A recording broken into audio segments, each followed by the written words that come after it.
This week on ESO Vlog, we take an in-depth look at the clothing profession.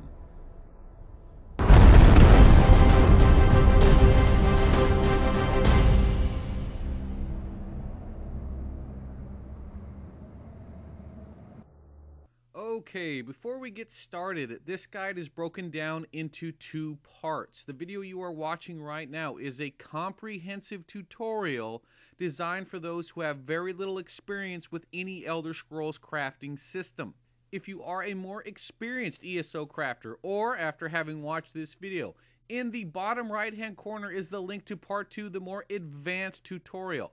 In the advanced section, we cover things like the mathematical breakdown for more efficient leveling. With that, let's begin our basic overview. This is your default Clothier user interface, and it should be the first screen that you see when you click on the clothing station. In the top left-hand corner, you can see your current level and progress in the clothing profession. As you can see, this particular character is a total noob. Now, crafting in Elder Scrolls Online uses something called inspiration points. But inspiration points are functionally exactly the same as experience points, and we will be using those terms interchangeably throughout this video. As we slide over to the right, we see the 5 tabs that make up the clothing profession. The first tab is Refine, which, surprise, surprise, is used to refine raw materials into usable components.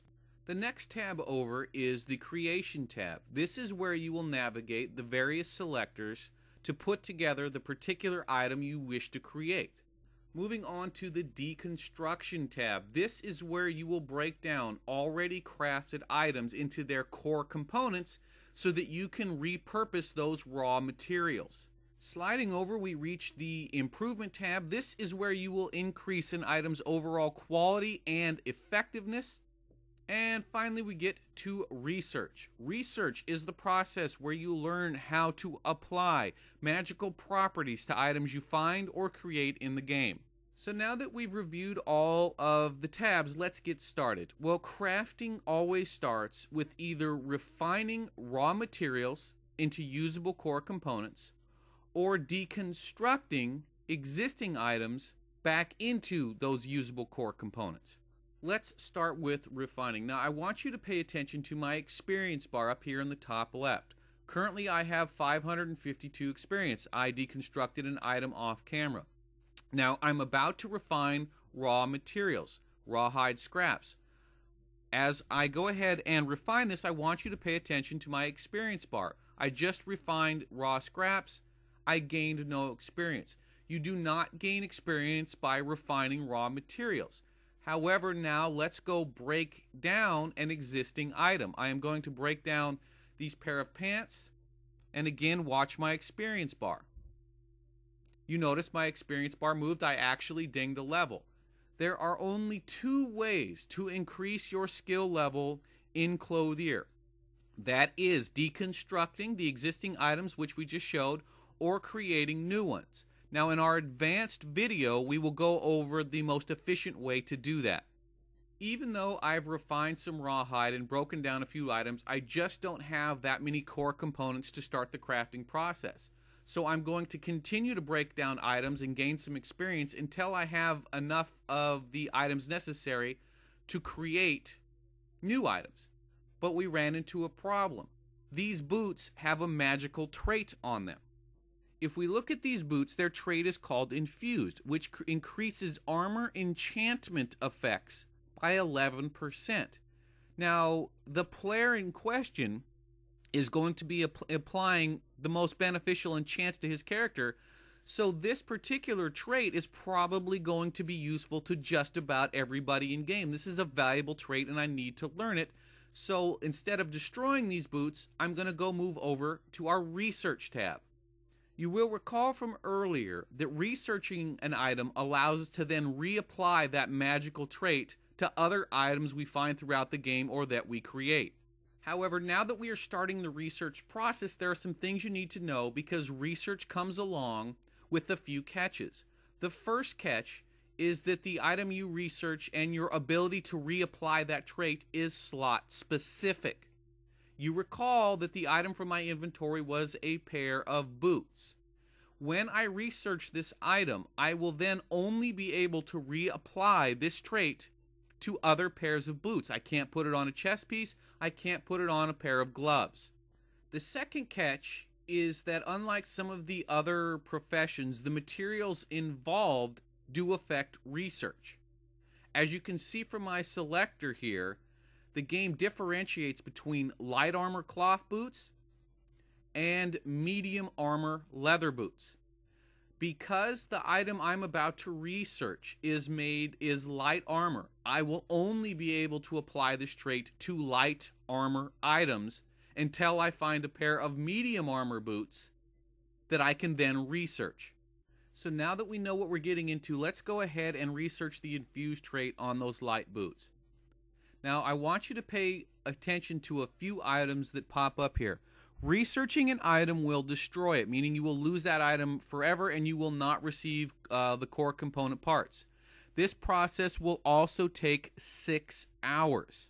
Now, the timer is the final catch in the process. The 6 hours given is for real world time, meaning I start this research, I go to the bank, I come back, that whole time the clock was ticking.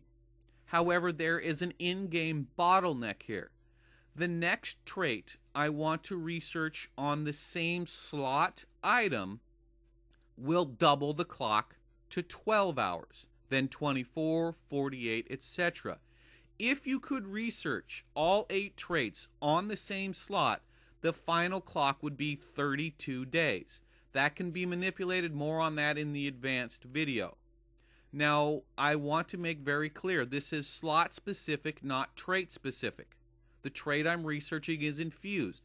If I find infused on a pair of cloth gloves, that's a different slot, so it's going to start at 6 hours.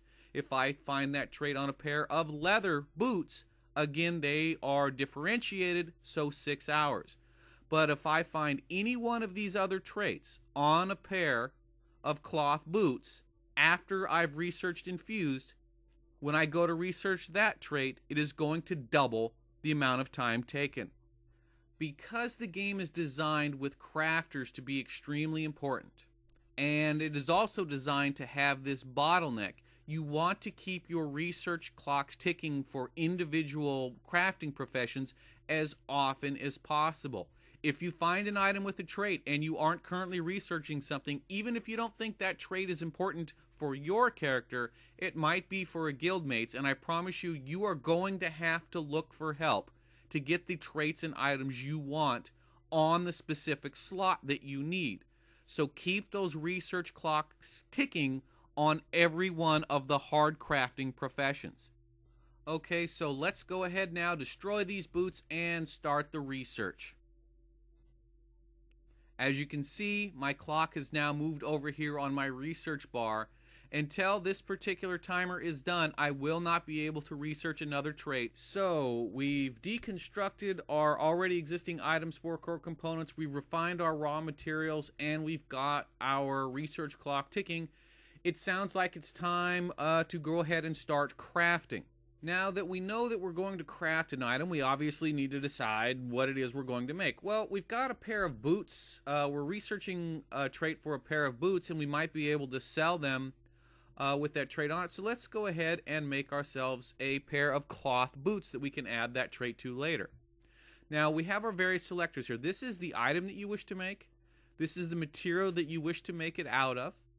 This is the racial styling. When the game starts, you will only be able to craft items in your character's racial style.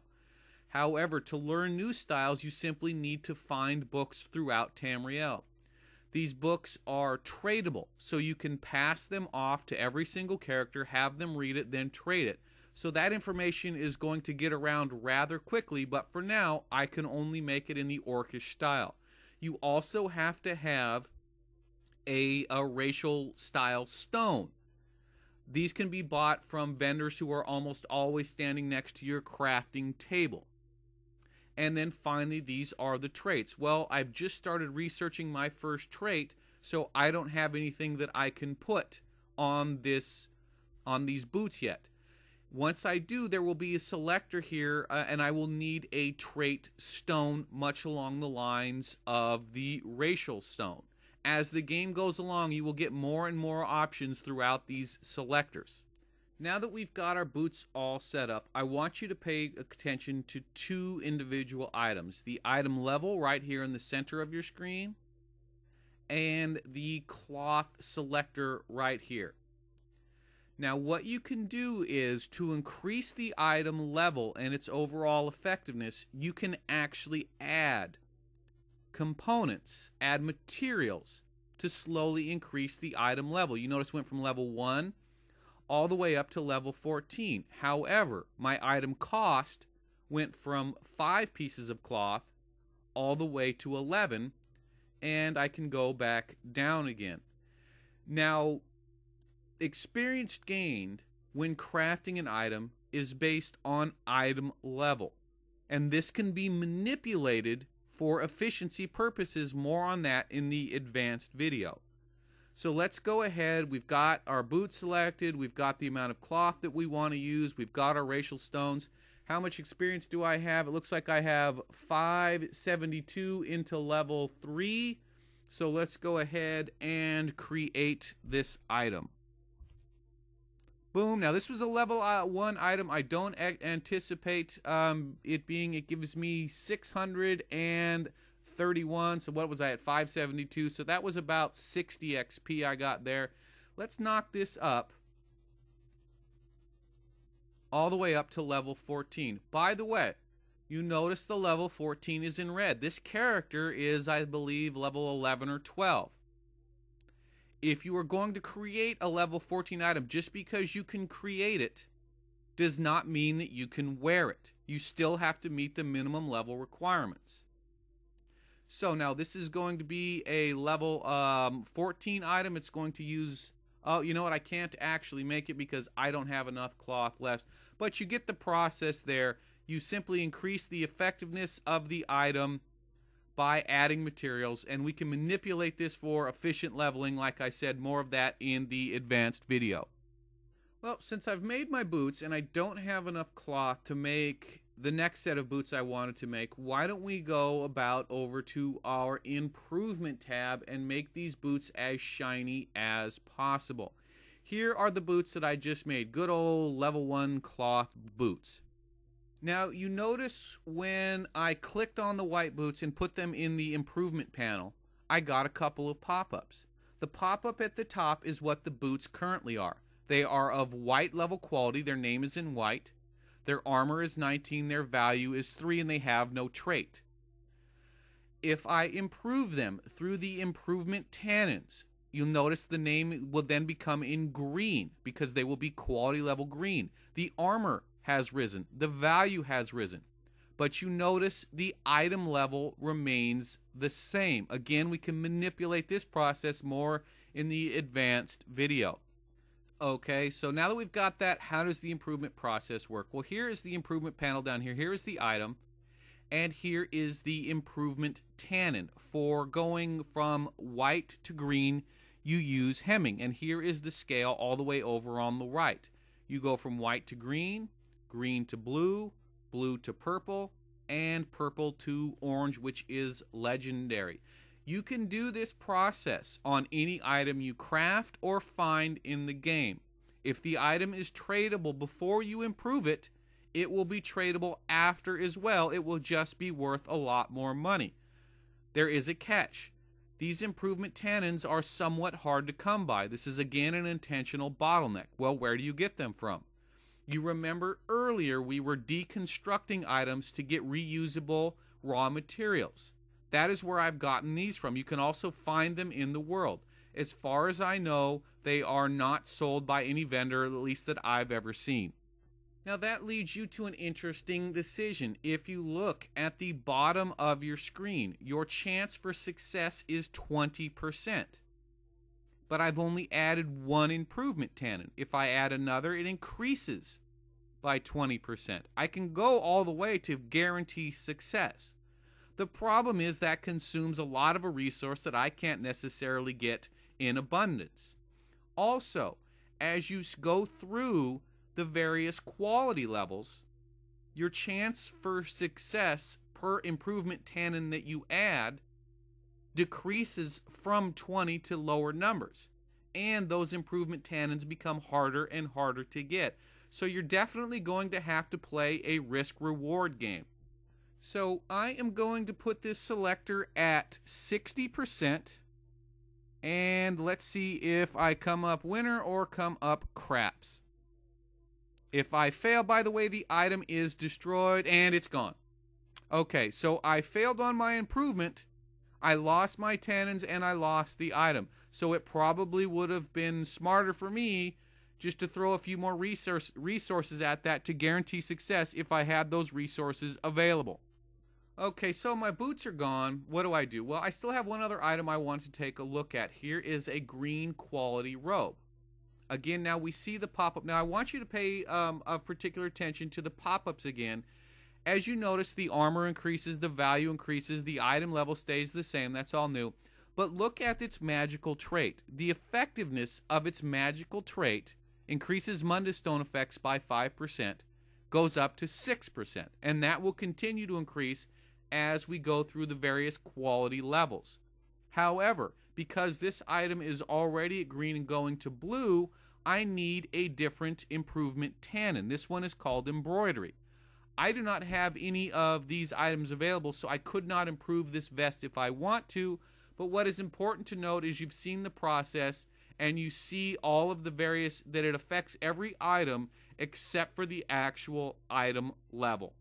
Now that's our basic overview of how to do the clothing profession. The key thing here to take away from is don't necessarily vendor items that you can use to break down to help defray the cost of leveling your crafting professions, and keep those research clocks ticking. It is definitely worth your time to spend a few hours in the early levels to get your crafting rolling. It will pay off serious dividends in the back end. Now, in our advanced video, bottom right-hand corner, we're going to get into some of the mathematics on this and how to manipulate this process. I put that in the advanced video because I didn't want to confuse people who had no experience with the crafting process. Hope to see you in that video.